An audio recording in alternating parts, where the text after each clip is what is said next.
Orange Cyberdéfense offre de nombreuses solutions techniques pour assurer cette convergence. Vous en parliez des cartographies. Est-ce qu'on peut aller un peu plus loin sur ce sujet primordial pour l'audit interne de vos clients sur le sujet? On parle beaucoup de cartographie aujourd'hui.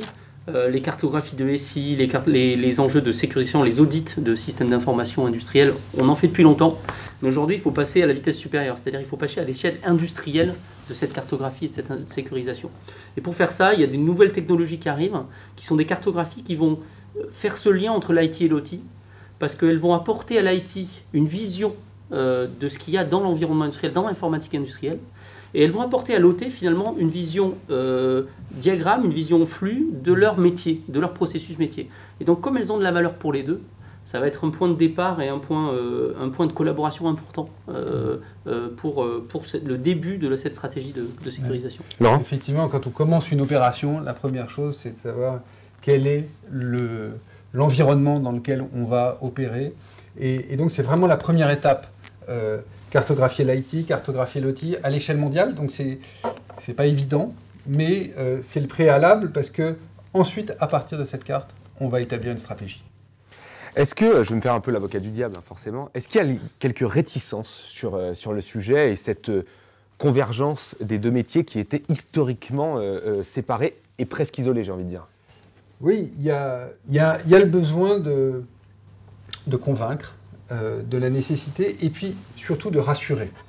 Rassurer la partie OT que l'implémentation de mesures de sécurité ne va pas compromettre leur delivery, ne va pas compromettre la qualité de service qui aujourd'hui ils arrivent à assurer.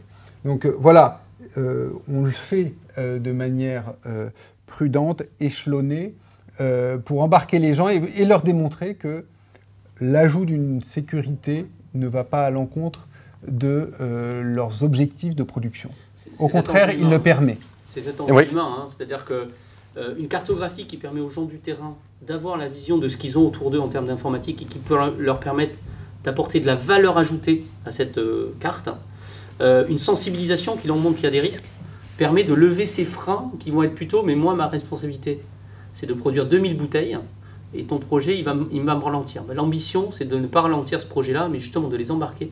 Et c'est l'objectif de ces premières étapes dans la définition de la stratégie de sécurité.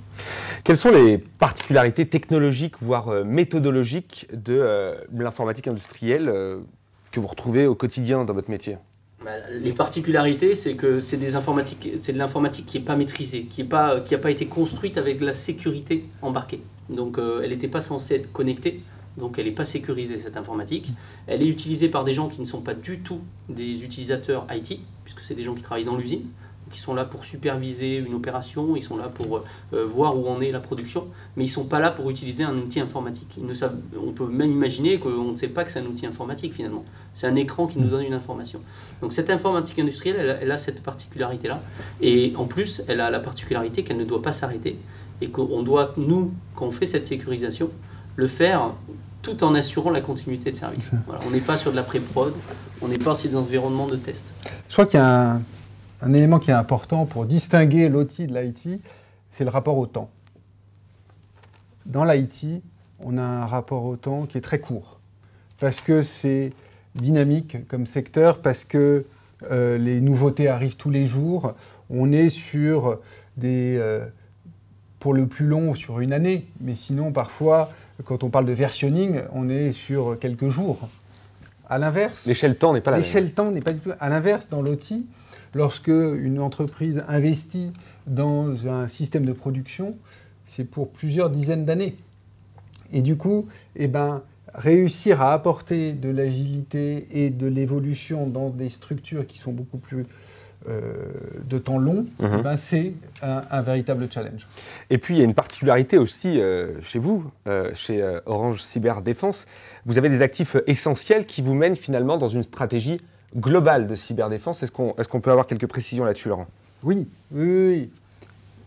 Comme je l'ai dit, face à ce défi qui est sécuriser l'industrie 4.0, il ne faut pas avoir une approche ponctuelle par l'implémentation de petits outils à droite à gauche. Il faut avoir une stratégie globale.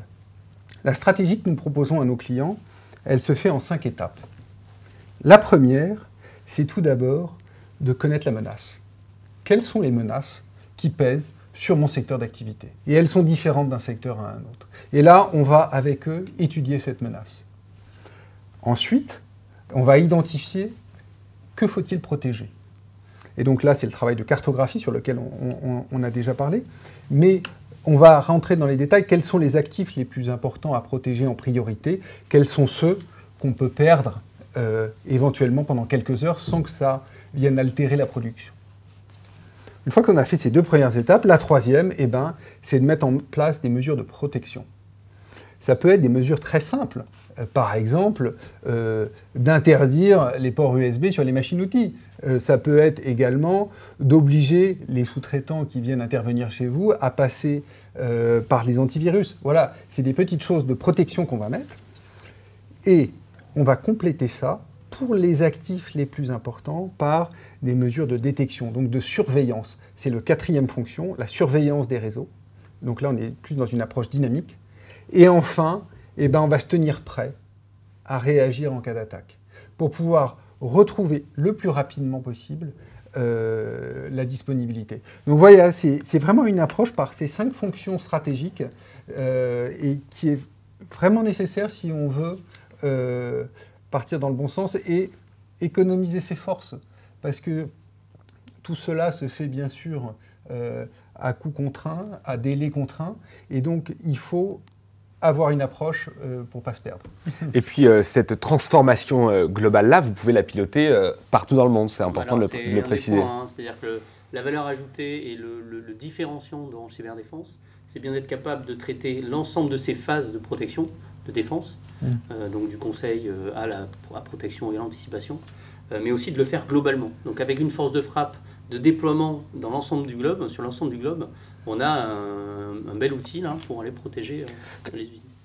Clairement, si j'ai 2 usines en France, 4 à Singapour et 8 à Shanghai, il est possible que vous pilotiez l'ensemble de cette stratégie aux 4 coins de la planète en fait. Bon, on le fait déjà. Vous le faites déjà. On le fait déjà parce qu'on s'aperçoit que sur ces sujets de sécurité industrielle, finalement les acteurs les plus matures sont des entreprises multinationales qui ont déjà optimisé leur production aux 4 coins du monde. Et donc, si on veut être en mesure de les accompagner, il faut les accompagner pas seulement en France, il faut les accompagner partout où ils sont.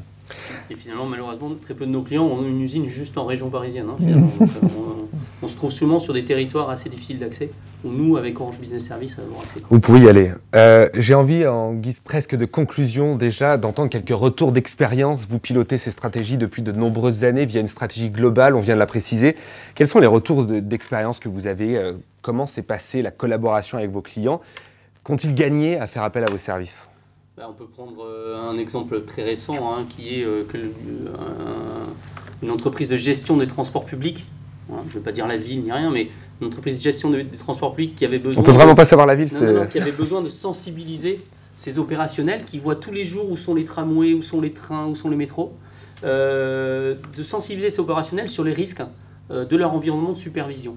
Et donc, c'est là où on mène des journées de sensibilisation, où ces personnes viennent dans notre laboratoire, voient que leur environnement est finalement technique et vulnérable, voient que ce qu'ils voient sur leur écran n'est pas forcément fiable si quelqu'un s'y attaque, parce qu'on peut faire croire à quelqu'un qui supervise que tout se passe bien, alors que sur le terrain, tout est catastrophique.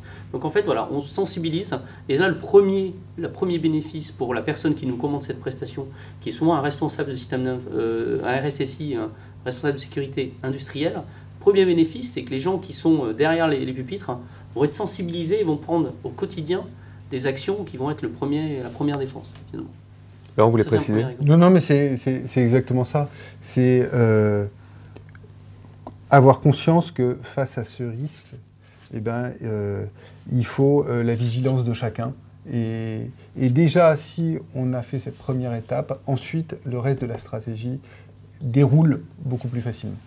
Vous l'avez compris, les défis de la sécurité industrielle sont donc nombreux et c'est Orange Cyberdéfense qui vous accompagne sur la mise en œuvre de cette nouvelle stratégie qui est finalement au cœur de cette 4e révolution industrielle. Vous pouvez poser quelques questions, on va y répondre dans quelques toutes petites secondes, mais j'aimerais entendre peut-être des mots-clés de votre bouche, messieurs, sur les bénéfices qu'on peut avoir sur la mise en place d'une telle stratégie, des bénéfices qui sont nommables et nombreux. Le premier bénéfice de définir une stratégie, c'est de sécuriser de manière utile. C'est-à-dire de ne pas sécuriser des sites qui ne sont pas spécialement si critiques que ça, de ne pas dépasser son argent inutilement. Donc vraiment, cette stratégie permet de sécuriser ce qui est essentiel. Deuxième aspect qui est important pour beaucoup, c'est d'être en conformité. En conformité avec la réglementation nationale, européenne ou sectorielle. Et ça, c'est un élément que nos clients nous demandent. Suis-je en conformité ? Le troisième aspect, c'est permettre le business. C'est-à-dire que de plus en plus, avant de prendre telle entreprise comme sous-traitant, on va lui demander quels sont les gages de sécurité qu'il nous donne, en quoi est-il sécurisé, parce que non seulement un défaut de sécurité peut interrompre sa production et donc avoir un impact pour soi, mais en plus, maintenant, on s'aperçoit que les sous-traitants sont reliés numériquement à l'entreprise qui assemble derrière, et donc ils exigent un niveau de sécurité. Voilà. Je pense que le ISO sécurité va devenir un différenciant, comme l'était a pu l'être la qualité de service ou l'opérationnel, l'organisation opérationnelle. La sécurité va devenir un différenciant business assez rapidement sur ces environnements. Et puis le secteur de la cyberdéfense est en constante évolution. En tout cas, c'est l'impression que vous m'avez donnée en vous écoutant, messieurs. Effectivement, on est en permanence dans une course. Une course. Le mot est important et le mot image particulièrement bien les défis que vous avez à mener. C'est ça, on est dans une course entre, d'un côté, les attaquants qui veulent capter votre valeur, qui veulent capter vos données, qui veulent capter votre innovation, et puis nous, avec les 1200 personnes d'Orange Cyberdéfense, qui cherchons en permanence à innover, qui cherchons en permanence à sécuriser le mieux possible nos clients. Aymeric, un secteur en constante évolution, il faut être attentif, et chez Orange Cyberdéfense, nous sommes... On est très attentifs, et surtout sur ces environnements industriels, où il y a aujourd'hui beaucoup d'innovation sur le sujet, que l'on suit avec attention, avec qui on mène des partenariats. On a mis des partenariats en place avec des acteurs très innovants, des startups sur le sujet, et donc c'est vraiment un sujet important. On peut dire finalement que la meilleure attaque, c'est la défense. On peut l'imaginer ainsi. On peut l'imaginer ainsi. Vous allez avoir un document à télécharger qui va résumer notre passionnant débat. Merci beaucoup à tous les deux. Laurent Sellerier, je rappelle que vous êtes CTO d'Orange Cyberdéfense. Aymeric Dumas, responsable marketing de la sécurité industrielle chez Orange Cyberdéfense. Merci à tous les deux. Merci à vous de nous avoir suivis en ligne. Et à très bientôt pour un nouveau webinar Made in, bien sûr, Orange Cyberdéfense. Bonne journée. Merci.